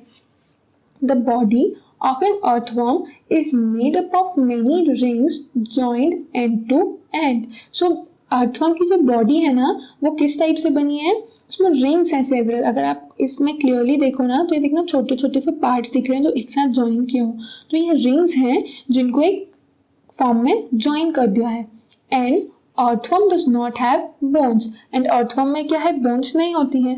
it has muscles which help to extend and shorten the body. तो यहाँ पर क्या प्रेजेंट होती हैं? मसल्स प्रेजेंट होती हैं जो कि उसको मूव करने में हेल्प करती हैं. During movement, the earthworm first extends the front part of the body, keeping the rear portion fixed to the ground. तो अर्थवर्म जब मूव करता है ना तब क्या होता है, उसका फ्रंट पोर्शन फर्स्ट मूव करेगा. तो जब फ्रंट पोर्शन मूव कर रहा है ना तो बैक और रियर पोर्शन जो है वो फिक्स्ड रहता है. तो फ्रंट पोर्शन देखो यहाँ पर थोड़ा आगे एक्सटेंड होने के बाद फ्रंट पोर्शन को वो फिक्स कर लेगा and then rear portion move करेगा. सो आप शेप में भी चेंज देख पा रहे हो ना कि जब वो जैसे यहाँ पर कॉन्ट्रैक्शन हुआ ना मसल का, सेम यहाँ भी होगा. क्या होगा? पहले कॉन्ट्रैक्शन हुआ, मूवमेंट आगे होगी एंड देन रिलैक्सेशन हो जाता है मसल्स का. During movement the earthworm first extend the front part of the body, keeping the rear portion fixed to the ground. Then it fixes the front end and releases the rear end. उसके बाद वो क्या करता है? Front end को fix करके rear and move करता है. It then shortens the body and pulls the rear end forward. Then उसके बाद क्या होगा ना, बॉडी की लेंथ शॉर्ट होगी बिकॉज कॉन्ट्रैक्शन हो रहा है. This makes it move forward by a small distance. Repeating such muscle expansion and contraction, the earthworm can move through soil. So ये क्या होता है ना कि ये एक बार में बहुत ही स्मॉल डिस्टेंस कवर कर पा रहा है. तो इस टाइप से कंटिन्यूस कॉन्ट्रैक्शन एंड रिलैक्सेशन से अर्थवर्म सॉइल पे या स्मूथ सरफेस पे भी मूव कर पा रहा है. Its body secretes a slimy substance to help the movement. And ये movement क्यों possible है? Because earthworm एक slimy या फिर sticky substance रिलीज करता है, सीक्रेट करता है, जिससे वो स्मूथ मूवमेंट पॉसिबल है. How does it fix parts of its body to the ground? अब अर्थवर्म जो है वो अपने बॉडी पार्ट्स को सरफेस पे कैसे स्टिक करता है, जो ग्राउंड सरफेस पे या ग्लास की सरफेस पे. So under its body it has a large number of tiny bristles और hair like structures projecting out. उसकी बॉडी पे क्या होते हैं ना, अर्थवर्म की बॉडी पे जैसे आपके लेग्स होते हैं तो लेग्स फ्लोर पे फिक्स हो जाते हैं, वैसे ही अर्थवर्म की बॉडी पे ब्रिसल्स या फिर हेयर लाइक स्ट्रक्चर्स होते हैं जो कि बॉडी पे फिक्स होते हैं एंड मूवमेंट में हेल्प करते हैं. The bristles are connected with muscles and ये जो ब्रिसल्स हैं वो किससे कनेक्टेड हैं? मसल से कनेक्टेड हैं. The bristles help to get a good grip on the ground and इससे क्या है? ग्रिप मिलती है ग्राउंड पे मूव करने के लिए. The earthworm actually eats its way through the soil and जो अर्थवर्म मूव कर रहा है ना सॉइल में जब, तो वो क्या है, उसके पाथ में जो भी आता है ना उसको खाता जाता है वो, एंड इसी तरीके से उसको रास्ता मिल जाता है. Its body then throws away the undigested part of the material that its eat and उसकी बॉडी क्या है, जो अनडाइजेस्टेड पार्ट होता है उसको as a waste material release करती जाती है. This activity of an earthworm makes the soil more useful for plants. तो अब आपको अगर पता है कि अर्थवर्म को फार्मर का फ्रेंड क्यों बोलते हैं या फिर अर्थवर्म सॉइल की फर्टिलिटी को कैसे इंक्रीज करते हैं, वो उनका जो वेस्ट प्रोडक्ट है उसमें इजेक्ट करते हैं, बाहर रिलीज करते हैं. सॉइल में से जो भी उनका काम का फूड है वो खाया एंड वहीं पर वो क्या कर देते हैं, वेस्ट मटेरियल को रिलीज कर देते हैं. बट वो क्या है, बेनिफिशियल है, उससे सॉइल की फर्टिलिटी जो है वो इंक्रीज होती है, जिससे कि सॉइल में ग्रोथ प्लांट्स की और बेटर हो जाती है. अब नेक्स्ट क्या है, स्नेल. स्नेल आपने कभी देखा है क्या? अब जनरली गार्डन या फील्ड्स में होता है, इस टाइप का एक स्ट्रक्चर देखा हो. इन केस कलरफुल होता है, मतलब यहाँ पर तो सिंपली ब्राउन है, कई बार कलरफुल भी होता है ये. Observe a snail in your garden और इन अ फील्ड.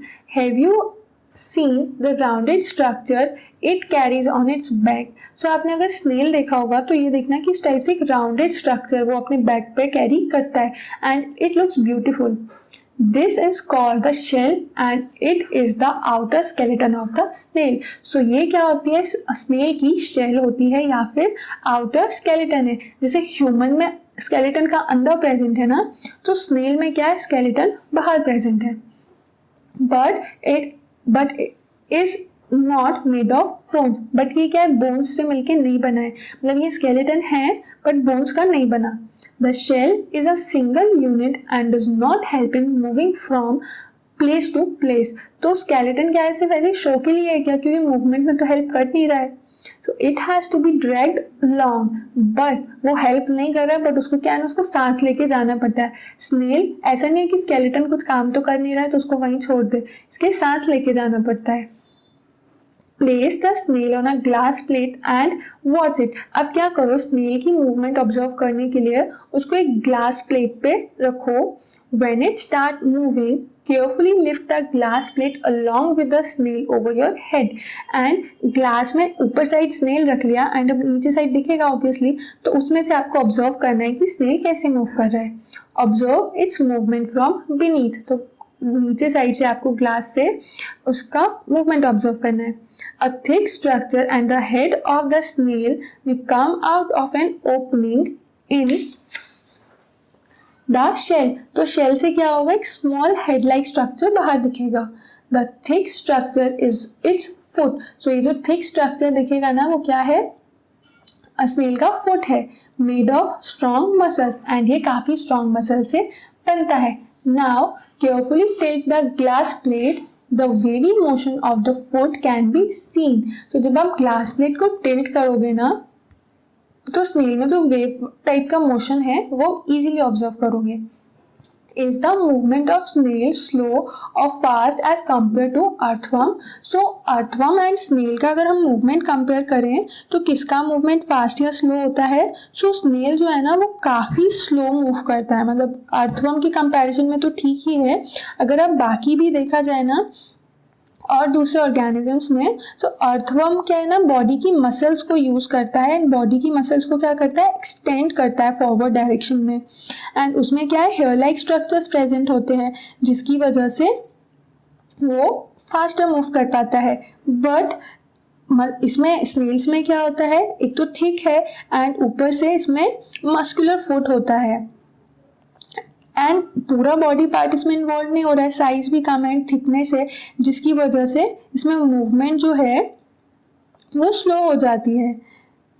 फाइन, तो यहाँ पर आंसर मिल गया हमें क्या, कि अर्थवर्म जो है वो फास्टर मूव करता है बिकॉज उसकी पूरी बॉडी मसल्स जो हैं वो उसमें कॉन्ट्रैक्शन एंड रिलैक्सेशन होता है, जिसकी वजह से वो फास्टर मूव करता है। बट स्नेल जो है उसकी मूवमेंट क्यों होती है, मस्कुलर फुट की हेल्प से होती है एंड उसमें इतना फास्टर मूवमेंट नहीं हो पाता है क्योंकि उसमें क्या है, जो ब्रिसल्स अर्थवर्म में प्रेजेंट है उस टाइप से ब्रिसल्स यहाँ पर प्रेजेंट नहीं होते हैं। दैट इज वाई ग्रिप का फॉर्मेशन नहीं होता एंड वेवी मोशन होता है जिसकी हेल्प से वो मूव करता है। सो यहाँ पर हमने अब देख लिया कि अर्थवर्म एंड स्नेल का मूवमेंट कैसे होता है, ह्यूमन बॉडी में मूवमेंट कैसा होता है। अब नेक्स्ट आता है कॉकरोच में मूवमेंट कैसे होता है। तो एक्टिविटी 7 में हम देखते हैं कि कॉकरोच में जो one place to another place movement है वो कैसे पॉसिबल है। Observe a cockroach figure 8.20। So यहाँ पर कॉकरोच का फिगर दिया हुआ है एंड इसकी नीड भी नहीं थी बिकॉज कॉकरोच तो सबने देखा होगा। Cockroaches walk and climb as well as fly in the air. So cockroach क्या है, वॉक कर सकते हैं, क्लाइंब कर सकते हैं एंड साथ साथ फ्लाई भी कर सकते हैं एयर में। They have 3 parts of legs, तो उनमें क्या है 3 पेयर्स ऑफ लेग प्रेजेंट है। दीज हेल्प इन वॉकिंग, वो किस चीज़ में हेल्प करते हैं, वॉक करने में हेल्प करते हैं। तो body is covered with a hard outer skeleton.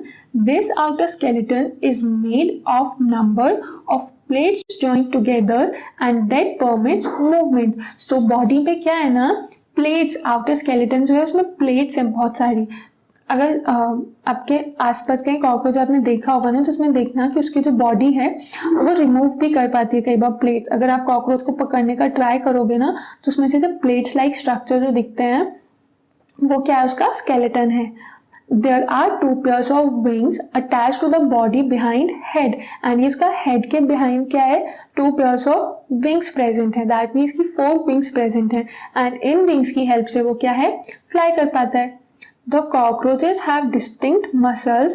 Those near the legs move the legs for walking and those at the body muscles move the wings when the cockroach fly.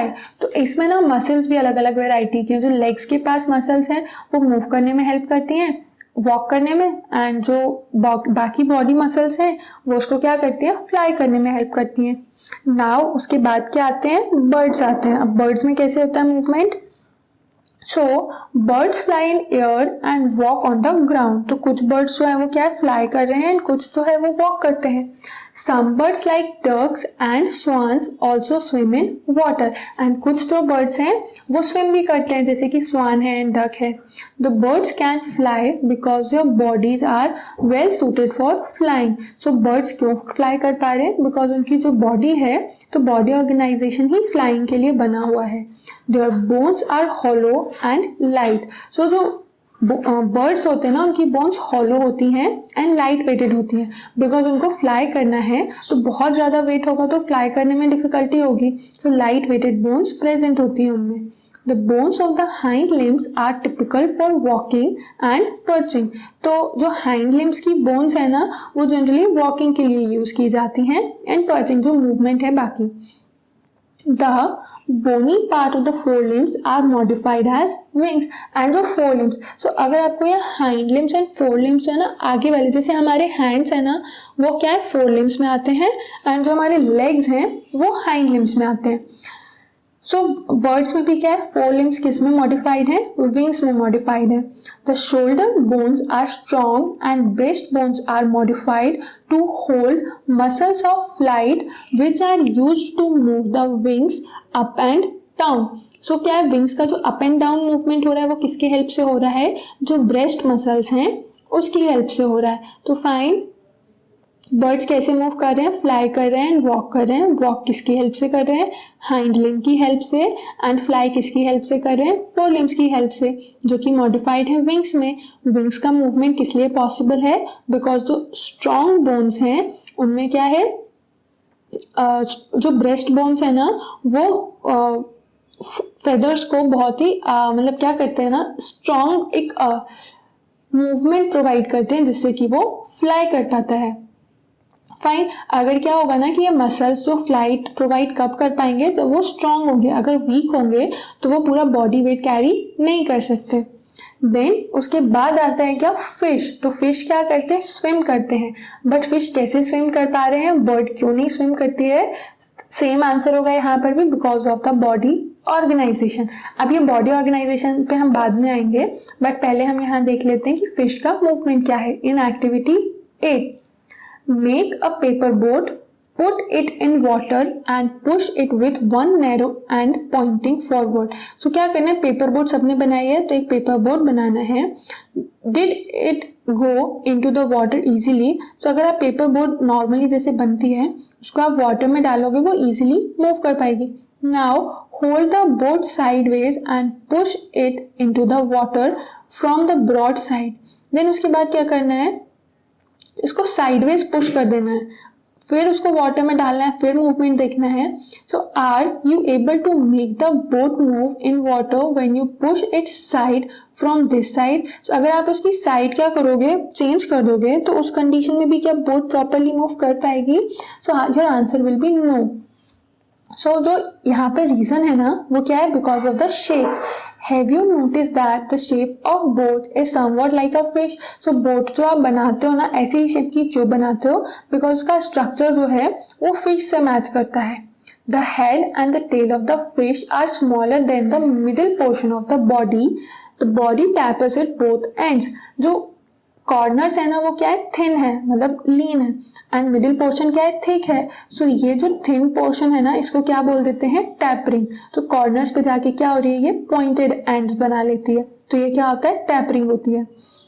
So because of this structure, and इसको क्या बोलते हैं, this body shape is called streamlined. इस body shape की वजह से ही fish जो है वो स्विम कर पाती है। तो जिन भी एनिमल्स में या ऑर्गेनिजम्स में ये स्ट्रीमलाइंड शेप होगा ना, वो मूव इजीली कर सकते हैं। कहाँ पर, वाटर में। दैट मीन्स कि वो स्विम कर सकते हैं। The shape is such that water can flow around it easily and allow the fish to move in water।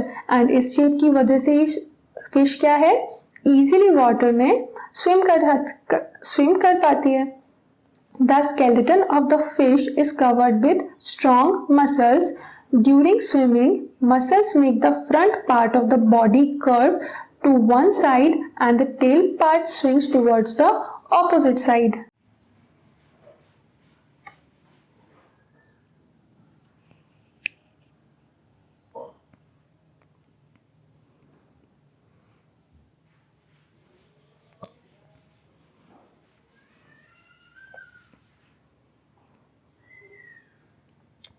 तो स्विमिंग के टाइम पे क्या होता है ना, जब फिश स्विम करती है तो उसकी जो मसल्स के फ्रंट पार्ट की मसल्स होती हैं तो वो क्या करते हैं, कर्व का फॉर्मेशन करते हैं। एंड कर्व कैसा है, वन साइडेड कर्व हो जाता है, जिससे कि जो टेल है ना वो अपोजिट साइड पे स्विंग करते हैं। सिमिलरली जैसे मसल्स में हो रहा था ना, हैंड के मसल्स में कि वन कॉन्ट्रैक्ट हो रही थी तो अदर वन रिलैक्स हो रही थी, वैसे ही यहाँ पर है कि फिश का जो अपर पार्ट है वो एक साइड पर कर्व बनाएगा एंड जो टेल पार्ट है वो दूसरे साइड पर मूव करेगी। सो ऑपोजिट मूवमेंट होता है हेड एंड टेल का। The fish forms a curve as shown in figure 8.24। So 8.24 में यहाँ पर दिया भी हुआ है कि ये हेड का मूवमेंट एंड टेल का मूवमेंट है, सो दोनों ऑपोजिट साइड हो रहे हैं ना। Then quickly the body and the tail curve to the other side and same क्या होता है कि अब आगे मूवमेंट क्या होगा कि टेल दूसरे साइड मूव कर जाएगी एंड हेड दूसरे side. This makes a jerk and pushes the body forward and यही जो मूवमेंट हो रहा है ना बॉडी में, इसके हेल्प से ही जो फिश है वो फॉरवर्ड मूव करती है, आगे मूव कर पाती है। A series of such jerks make the fish swim ahead and यही जो एक एक स्टेप फॉरवर्ड मूव करते हैं ना, वैसे ही क्या होता है, फिश स्विम करती है। ये जो स्मॉल स्मॉल जर्क्स होते हैं उन सबको कंबाइन कर दे तो फिश का क्या फील होता है हमको कि वो स्विम कर रही है। This is helped by the fins of the tail and ये कैसे पॉसिबल है, जो टेल्स में फिन्स प्रेजेंट होते हैं ना उसकी हेल्प से ये जो मूवमेंट है ऑपोजिट डायरेक्शन में वो पॉसिबल है। Fish also have other fins on their body which mainly helps to keep the balance of the body and to keep direction while swimming. So fish की body में और भी दूसरे fins होते हैं, जैसे ये साइड fins है ना body पे, तो वो क्यों करते हैं, body का balance बनाने के लिए एंड डायरेक्शन मेंटेन करने के लिए। जैसे आप देखते हो एरोप्लेन में भी जो हैंड्स होते हैं, या फिर आप किसी एक थिन पाथ पे खड़े हो, जैसे आप कई बार ऑब्जर्व करना, ऐसे फुटपाथ होता है एंड उसमें थिन सा लाइन दिखेगा, तो आप क्या करते हो, उस पर चलने का ट्राई कर रहे हो। या फिर आपने सर्कस में देखा हो कि हाई रोप होती है, उस रोप के ऊपर कोई चलता है तो वो अपने दोनों हैंड्स को क्या करता है, स्ट्रेच कर लेता है। तो वो हैंड स्ट्रेच क्यों कर रहे हैं, बैलेंस मेंटेन। वैसे ही फिश में भी जो फिन्स होते हैं वो क्या करते हैं, बॉडी को स्विम करने में हेल्प करते हैं, बट कैसे, बॉडी को मेंटेन करके, उसको बैलेंस बना के।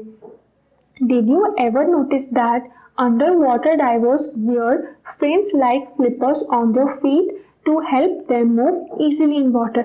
That is why जो humans कभी स्कूबा डाइविंग के लिए जाते हैं ना अंडर वाटर, तो वो क्या करते हैं, अपने फुट में ऐसे स्लीपर्स पहनते हैं जिनमें फ्लिपर होते हैं। फीट्स में क्या पहनते हैं, फ्लिपर। तो वो फ्लिपर क्या है, मूवमेंट में हेल्प करते हैं। अगर हैंड्स मूवमेंट में हेल्प कर रहे होते तो क्या होता कि हैंड्स में फ्लिपर पहनते, बट क्या है, लेग्स जो है बैक साइड, जैसे यहाँ पर फिश की टेल है वो हेल्प करती है स्विमिंग में। दैट इज वाई क्या है, लेग्स में फ्लिपर पहने जाते हैं एंड हैंड्स क्या करते हैं, बॉडी को बैलेंस करने में हेल्प करते हैं। फाइन, तो अब हमने यहाँ पर क्या देख लिया कि फिश का मूवमेंट कैसे होता है, फिश कैसे स्विम करती है। नेक्स्ट है हाउ डू स्नेक मूव। तो हमने फर्स्ट पेज पे देखा था ना, स्नेक कौन सी मूवमेंट शो करते हैं, स्लिथर करते हैं स्नेक। तो ये क्या होता है स्लिथर, ये देखते हैं। Have you seen a snake slither, does it move straight. So snake जब स्लिथर कर रहा है तो वो क्या स्ट्रेट चलता है, ऐसे कर्व जिगजैग डायरेक्शन में जाता है ना। Snake have a long backbone. So snake की क्या होती है, बैकबोन पूरी long through out the body होती है। They have many thin muscles and उसकी बॉडी में क्या बहुत सारी मसल्स होती हैं एंड वो थिन मसल्स होती हैं। They are connected to each other even though they are far from one another. तो वो क्या है, जो मसल्स एंड बोन से कनेक्टेड हैं एंड थोड़ा थोड़ा डिस्टेंस पे हैं। Muscles also interconnected the backbone, ribs and skin. And muscles जो है वो आपस में और किससे कनेक्टेड है, बैकबोन से, रिब्स से एंड स्किन से। जैसे ह्यूमन बॉडी में है कि मसल्स जो है वो बोन से कनेक्टेड है ना, तो वैसे ही स्नेक में भी है, मसल्स बोन से कनेक्टेड है। The snake's body curves into many loops. तो स्नेक की जो बॉडी है ना, ये इस टाइप से लूप का फॉर्मेशन करती है।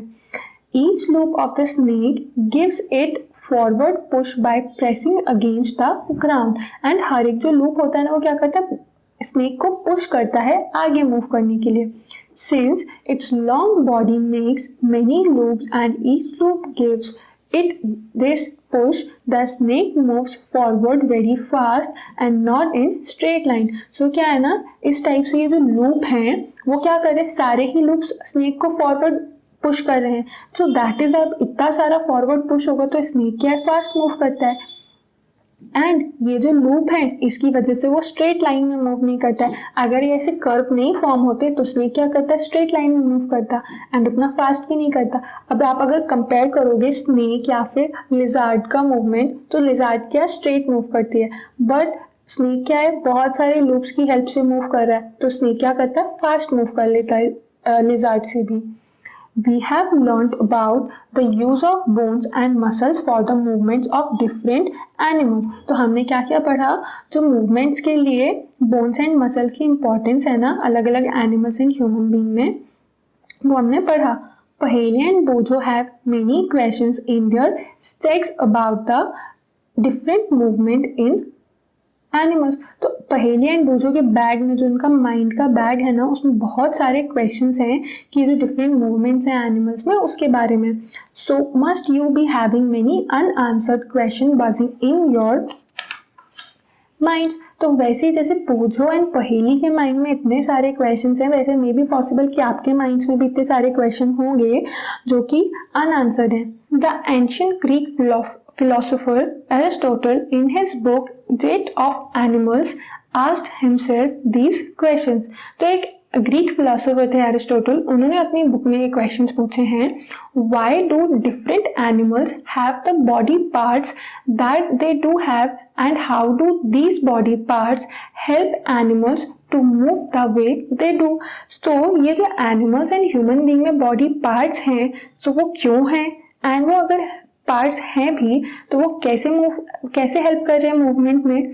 तो ये जो डिफरेंट स्पीशीज़ के बॉडी पार्ट्स हैं ना, उसका सबसे मेन रीज़न क्या है, इवोल्यूशन. जैसे जैसे एनवायरनमेंट में एंड अर्थ पे चेंजेस आए ना, तो ये जो बॉडी पार्ट्स हैं ये इवॉल्व होते गए. बिकॉज एंशियंट टाइम में कुछ डिफरेंट था एंड अभी कुछ डिफरेंट है एनिमल्स एंड ह्यूमन बीइंग का बॉडी ऑर्गेनाइजेशन. तो उसका रीज़न क्या है, इवोल्यूशन.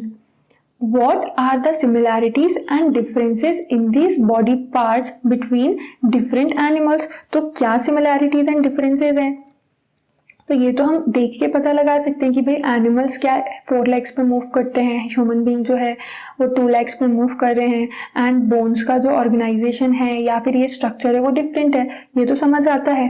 बट इवोल्यूशन का एग्जाम्पल अगर देखना है कि कैसे ह्यूमन बीइंग्स एंड एनिमल्स जो हैं उनमें बॉडी ऑर्गेनाइजेशन अलग अलग है एंड उसका रीज़न क्या है, तो इसका क्या हो जाएगा ना कि फिशेस जो थे, फिशेस हैं रेप्टाइल्स में इवॉल्व हुए, फिर एम्फीबियंस में एंड मैमल्स में. देन जो फिशेस हैं वो अपनी क्या यूज़ करते हैं, फिन्स एंड टेल्स यूज़ करते हैं. उसके बाद क्या आए, एम्फीबियंस आए. तो एम्फीबियंस में क्या हुआ, लेग्स का यूज़ होने लगा.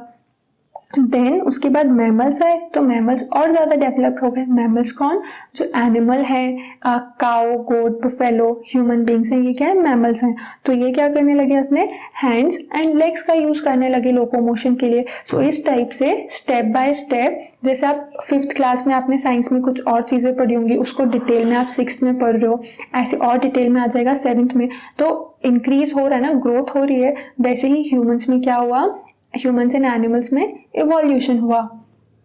Fine. How many body parts are needed by different animals for moving from place to place. अब कितने बॉडी पार्ट्स रिक्वायर्ड होते हैं one place to another place जाने के लिए. Why 2 legs for humans and 4 for cows and buffaloes. तो ह्यूमन्स क्यों दो ही लेग्स पे चलते हैं एंड काउ एंड बुफेलो क्यों 4 legs पे चलते हैं. सो इसका भी रीज़न क्या है, इवोल्यूशन, कि ह्यूमन्स का जो बैकबोन है ना वो स्ट्रॉन्ग है एंड स्ट्रॉन्ग होने की वजह से ह्यूमंस जो है वो 2 पैरों पे खड़े हो पाते हैं, वो अपने लेग्स पे खड़े हो पाते हैं. बट एनिमल्स का जो बॉडी ऑर्गेनाइजेशन है, उनका जो बैक पोर्शन है वो इतना स्ट्रॉन्ग नहीं है कि वो सिर्फ 2 legs पे वॉक करें. दैट इज़ वाई वो अपने 4 legs पे वॉक करते हैं. Many animals seem to be having an even number of legs. अब ये जो even number of leg होते हैं उसका रीज़न क्या है, तो इसका रीज़न क्या है ना, एक सिमेट्री टॉपिक आपने अगर पढ़ा हो मैथ्स में कभी, तो सिमेट्री का मतलब क्या होता है, जो भी स्ट्रक्चर इक्वल पार्ट्स में डिवाइड हो जाए, 2 सिमिलर पार्ट्स में. तो एनिमल्स का जो ऑर्गेनाइजेशन है ना वो कैसे बाइलेटरली सिमेट्रिकल, दैट मीन्स कि वो दो इक्वल पार्ट्स में डिवाइड हो जाते हैं, इसीलिए हमेशा इवन नंबर ऑफ लेग्स होते हैं मोस्टली एनिमल में। Why is the bending of our legs different from that of our arms? So हमारे legs and arms का जो movement है या bending है वो क्यों different है? Leg जो है वो back side पर bend होते हैं एंड हैंड्स जो है वो फ्रंट साइड पर। तो इसका रीजन क्या है? जो शोल्डर्स है ना वो हमारे अगर स्केलेटन में देखा जाए तो फ्रंट साइड पे प्रेजेंट है, दैट इज वाई आगे बेंडिंग हो रही है। बट लेग्स में क्या है? बैक साइड पर जो नी जॉइंट है ना वो क्या है? बैक साइड पर है, that is why back side bending होती है। So many question and perhaps we have looked for some answers through our activities in this chapter and we need to look for many more answers। तो बहुत सारे questions थे and may be possible कि कुछ questions जो हैं उनके answer आप तक पहुंच पाए हों activities and यहाँ पर जो आपको questions के आंसर बताए गए, but इस चैप्टर के जो और questions हैं उनके आंसर्स भी इनकेस आपको नहीं मिलते हैं तो आप कमेंट सेक्शन में पूछ सकते हो। अभी हम यहाँ पर चैप्टर एंड तो हुआ है बट हमने बोन्स के बारे में पढ़ा है, तो हम यहाँ पर एक थोड़ा सा देख लेते हैं बोन्स और हमारे बॉडी में क्या प्रेजेंट हैं, क्या नेम्स हैं बोन्स के और कितने नंबर में प्रेजेंट है। सो ह्यूमंस का जो हैंड होता है, केयरफुल सिर्फ हैंड की बात हो रही है, हैंड दैट मीन्स कि दिस पोर्शन। सो कितनी बोन्स होती हैं? 27 ऑन वन हैंड। कि 27 का कैलकुलेशन कैसे होगा? 8 जो होती है वो कार्पल्स होती हैं, अभी अपने कार्पल्स पढ़े थे ना, स्मॉल बोन्स जो होती हैं, 5 मेटाकार्पल्स होती हैं एंड 14 फिंगर बोन्स होती हैं। दैट मीन्स कि कार्पल्स एंड यहाँ पर जो है वो मेटाकार्पल्स और ये जो 14 बोन्स यहाँ की होंगी वो क्या हो गई? Finger bones. तो 27 वन हैंड पे एंड 27 दूसरे हैंड में। उसके बाद आर्म्स की अगर हम बात करें तो आर्म में कौन सी बोन होती है? Humerus, radius and ulna. That means कि जो शोल्डर से एल्बो तक बोन है वो कौन सी है? ह्यूमरस है। एंड एल्बो से लेके रिस्ट तक 2 बोन्स हैं, रेडियस एंड अल्ना। उसके अलावा अगर आप हमारी बॉडी में लार्जेस्ट बोन कौन सी होती है? तो जो थाई बोन है ना वो लार्जेस्ट बोन होती है, उसका नेम क्या है? Femur, FEMUR। स्मॉलेस्ट बोन होती है कौन सी? एयर में प्रेजेंट होती है, उसका नेम होता है STAPES, स्टेपीज। सो ये कुछ कॉमन क्वेश्चंस हैं जो आपको पता होना चाहिए। एंड एक और कि ह्यूमन बॉडी में एडल्ट जब है तब तो 206 बोन्स हैं, बट जब न्यूबॉर्न बेबी होता है उसमें 300 बोन्स प्रेजेंट होती हैं, जो कि ग्रोथ होने के साथ साथ वो बोन्स क्या है? फ्यूज हो जाती हैं, मिल जाती हैं, इसीलिए उनका नंबर कितना हो जाता है? 206। अब आते हैं हम इस चैप्टर के क्वेश्चन आंसर्स एक्सरसाइज पर। तो फर्स्ट क्वेश्चन है क्या? Fill in the blanks.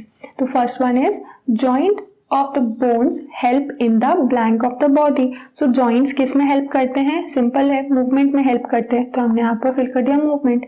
Second is a combination of bones and cartilages from the skeleton of the body. So bones and cartilages मिलके क्या बना रहे हैं? बॉडी का स्केलेटन बना रहे हैं। अब स्केलेटन क्यों इंपॉर्टेंट है? क्योंकि स्केलेटन क्या प्रोवाइड करता है? बॉडी को सपोर्ट प्रोवाइड करता है, प्रोटेक्शन प्रोवाइड करता है, मूवमेंट के में हेल्प करता है। स्कल में स्केलेटन में और कौन कौन से पार्ट्स हैं, कौन कौन सी बोन्स हैं? स्कल बोन है, बैक बोन है, shoulders, hands, arms, legs, foot, ये सारी बोन्स जो हैं ये स्केलेटन में इन्वॉल्व है। Third is the bones at the elbow are joint by a blank joint. तो एल्बो जॉइंट कौन सा होता है? Hinge joint. तो यहाँ पर हमने फिल कर दिया hinge. Fourth one is the contraction of the muscles pull the bone during movement. And जो बोन का मूवमेंट हो रहा है वो किसके कॉन्ट्रैक्शन से होता है? मसल्स के कॉन्ट्रैक्शन पे होता है, तो हमने यहाँ पर फिल कर दिया muscles. Next question is true false. तो यहाँ पर आपको बताना है कि कौन से स्टेटमेंट ट्रू है एंड कौन सा फॉल्स है। The movement and locomotion of all animals is exactly the same। So ये clearly false है because एनिमल्स जो अलग अलग हैं सबका मूवमेंट भी अलग है। ह्यूमंस का अलग होता है locomotion and movement and animals का डिफरेंट होता है। ह्यूमंस 2 लेग्स पे चलते हैं एंड एनिमल्स जो है वो 4 लेग्स पे चलते हैं, तो ये हो गया false. Second one is the cartilages are harder than bones. So ये हमने डिफरेंस में पढ़ा था ना कि कार्टिलेज एंड बोन्स के बारे में, जब देखा कि बोन्स जो है वो हार्डेस्ट हैं, कार्टिलेज जो है वो सॉफ्ट होते हैं, तो ये भी क्या हो जाएगा? False. Third one is the finger bone do not have joints, तो ये फॉल्स होगा। अगर फिंगर बोन जॉइंट नहीं होते तो आप अगर नोट डाउन कर रहे हो अभी उस टाइम पे फिंगर्स में फोल्डिंग हो रही है, वो पॉसिबल नहीं थी, तो ये भी क्या हो गया, false. Fourth one is the forearm has two bones. अभी फोर आर्म कौन सा हो जाएगा, एल्बो से लेके जो हैंड तक का आर्म है ना वो फोर आर्म है, उसमें क्या है, टू बोन्स है, कौन सी है, रेडियस एंड अल्ना, तो ये क्या हो गया, true. Last is cockroaches have an outer skeleton. Cockroach में क्या है, आउटर स्केलेटन प्रेजेंट होता है, हमने पढ़ा ना, लेग्स होते हैं, विंग्स होते हैं एंड आउटर स्केलेटन होता है, प्लेट लाइक स्ट्रक्चर, तो ये भी क्या हो गया, true. Next one is match the column. So match the column में है अपर जॉ, तो अपर जॉ क्या है, ये चैप्टर में एक जगह आया था ना कि अपर जॉ क्या है, हेड के साथ रहता है, दैट मीन्स कि वहां पर क्या है, इमूवेबल जॉइंट है। देन फिश है, तो फिश की बॉडी कैसी होती है, स्ट्रीमलाइन बॉडी है, फाइन। एंड यहाँ पर जो दिया हुआ है ना फिन्स ऑन द बॉडी, सो वो भी किस में मैच होगा, फिश में, क्योंकि बाकी यार कहीं तो मैच होगा नहीं कि fins on the body. Then third one is ribs, तो रिब्स क्या करते हैं, प्रोटेक्ट द हार्ट। आपको बताया था ना कि रिब्स इंपॉर्टेंट इंटरनल ऑर्गन को प्रोटेक्ट करते हैं, वो कौन से हैं, हार्ट एंड लंग्स, तो यहाँ पर हमने हार्ट पे टिक कर दिया। देन स्नेल क्या है, snail shows very slow movement, बहुत स्लो मूवमेंट शो करता है। कॉकरोच बचा, तो कॉकरोच क्या है, आउटर स्केलेटन होता है एंड फ्लाई भी कर सकता है। लास्ट क्वेश्चन है क्वेश्चन 4 फर्स्ट, इसमें 3 पार्ट्स हैं, तो फर्स्ट पार्ट देखते हैं, what is a ball and socket joint. तो बॉल एंड सॉकेट जॉइंट क्या होता है, तो ये एक मूवेबल जॉइंट है सबसे फर्स्ट चीज तो, एंड इस टाइप के जॉइंट में क्या होता है ना कि एक बोन का हेड जो है वो राउंडेड शेप का होता है लाइक बॉल, एंड वो दूसरी हॉलो बोन में जो कि एक बॉल टाइप का स्ट्रक्चर होता है उसमें वो फिट हो जाता है, एंड इस टाइप से मूवमेंट फ्रीली होती है, रोटेट जो होता है वो फ्रीली कर पाता है। तो ये क्या हो गया, इस टाइप का जॉइंट बॉल एंड सॉकेट, जो बोन का सर्कुलर स्ट्रक्चर है वो बॉल हो गया, एंड जो कैविटी है हॉलो स्ट्रक्चर वो क्या हो गया, सॉकेट। सो यहाँ इस क्वेश्चन में आप डायग्राम भी बनाओगे बॉल एंड सॉकेट का। एग्जांपल्स क्या हो जाएंगे कि hip joint and shoulder joint, जो कि इजीली फ्रीली रोटेट कर पाते हैं। Second question is which of the skull bones are movable. तो स्कल की कौन सी बोन मूवेबल है, तो लोअर जॉ है जो स्कल का वो ओनली मूवेबल बोन है, बाकी आप देखो हेड का कोई भी पार्ट मूव नहीं करता ना, तो स्कल का कोई भी पार्ट मूव नहीं करता except the lower jaw. And इसका नेम कौन सा था, इसमें जो बोन होती है वो होती है mandible bone, MANDIBLE, mandible bone. Then last question is why can our elbow not move backward? So elbow जो है वो backward क्यों नहीं move करता है। अगर सिंपल यहाँ पर एग्जाम्पल पहले देखो कि आपका गेट जो जनरली गेट्स होते हैं ना, अगर उसमें एक ही साइड पर हिंज लगाएंगे हम तो वो एक ही साइड मूव करता है, या तो वो वन साइड ओपन होगा ना जो नॉर्मल घर में गेट होते हैं, तो वैसे ही क्या है एल्बो है, तो एल्बो क्या वन प्लेन से अटैच्ड है, दैट इज वाई वो वन डायरेक्शन में ही मूवमेंट शो करता है, इसलिए वो क्या है बैकवर्ड मूव नहीं करता, सिर्फ फॉरवर्ड मूव करता है। तो यहाँ पर हो गए हमारे क्या चैप्टर के क्वेश्चन आंसर्स खत्म। इन केस आपको चैप्टर में या क्वेश्चन आंसर्स में कोई भी डाउट होता है और बोन्स के बारे में आपको इन्फॉर्मेशन चाहिए about the name of bones, number of bones, तो आप वो कमेंट सेक्शन में पूछ सकते हो। Thank you.